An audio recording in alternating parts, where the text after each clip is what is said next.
Sa video na ito, ipapakita ko sa inyo ang 3 code snippets na dapat nyong subukan sa website nyo. Makikita nyo kung gaano kadali maglagay ng mga code snippets sa WordPress website nyo at makakahanap pa kayo ng ibang mga code snippets mula sa ibang developers na pwede nyong gamitin. Kaya let's start. Una sa lahat, punta lang kayo sa WordPress website nyo tapos scroll nyo lang pababa hanggang sa makita nyo yung plugins. Siguraduhin lang na naka-install yung WP code. Kung wala pa, i-click lang ang Add New, hanapin yung WP code, pwede nyong i-install dyan at i-activate. Ganun lang kasimple. Sa WP code, madali lang magdagdag ng mga code snippets sa WordPress website mo at sigurado pang hindi magkakaroon ng aberya. Kaya safe gamitin. Pagka-activate mo naman, punta ka lang sa kaliwa at makikita mo na yung code snippet. Tapos, i-click mo lang yon. Sa taas, lagay mo kung anong gusto mong code. Kaya i-click mo lang yung snippet dito na nakasulat, add your custom code. For the first code, tatanggalin natin yung admin bar.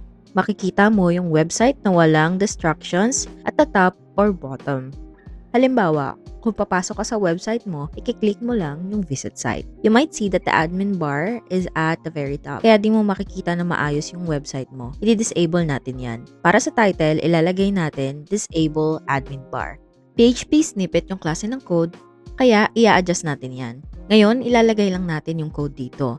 Mag-iiwan tayo ng comment at tanggalin natin yung admin bar sa harap. Ilalagay lang natin yung code dito at pwede mong i-pause yung video kung kailangan mong kunan ng kopya. Scroll ka lang pababa at para sa insert method, auto-insert ang gagamitin natin. We're gonna run this everywhere. Scroll mo lang pababa at i-click ang kahit anong device type. And we will leave it as it is. Sa pinakababa naman, sa basic info for a tag, i-click lang yung admin. Para sa note, pwede mong ilagay yung remove admin bar. At ngayon, ang kailangan mo na lang gawin ay i-save yung snippet and i-activate. Pagkatapos, i-update mo lang at kapag updated na and active, you can see that the admin bar is disabled on your website. Ngayon, idadagdag natin ang isa pang snippet. I-click lang natin ulit yung add your custom code. I-click mo lang yung snippet mo at ngayon mag-a-add tayo ng sarili nating shortcode. Ang pag-add ng shortcode sa WordPress ay nagpapadali sa atin na palitan ito ng ibang content. Kaya halimbawa, kung gusto nating siguraduhin laging updated ang taon, pwede tayong gumamit ng shortcode para dyan. Kaya para sa code snippet na to, ilalagay natin ang pangalan na year shortcode at magiging PHP snippet to. Pwede mo lang kopyahin yung code na to at scroll mo lang pababa and leave everything as is. Pwede mo ring i-pause kung kailangan mong kuha na ng copy yung code snippet. Ilalagay natin ang pangalan ng shortcode sa note na naglalagay ng shortcode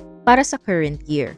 I-save lang natin yung snippet. Pwede na nating i-on at i-activate at pwede na rin i-update. Pwede ka nang pumunta sa iyong website, i-click mo lang yung edit with Elementor, pwede mo na rin idagdag sa loob ng brackets yung year. I-update mo yon at ngayon kapag pumasok ka sa iyong website, makikita mong nagbabago yung taon sumasabay sa kasalukuyang taon. Shortcodes are very helpful when it comes to WordPress websites at pwede mong gamitin ito para magdagdag ng dynamic content sa iyong website. Sa huli, idadagdag na natin yung shortcode snippet that allows us to change the excerpt link so we can title it. Again, pwede mong i-pause ang video na to kung kailangan mo yung code snippet. Pwede mong piliin ang bilang ng mga salita na gusto mong ipakita sa excerpt. Kaya ilalagay ko yung 100. You can scroll down and leave everything as is. And for tag, itatype ko lang ang excerpt. And for the note, change excerpt length. And now, I'm going to save the snippet.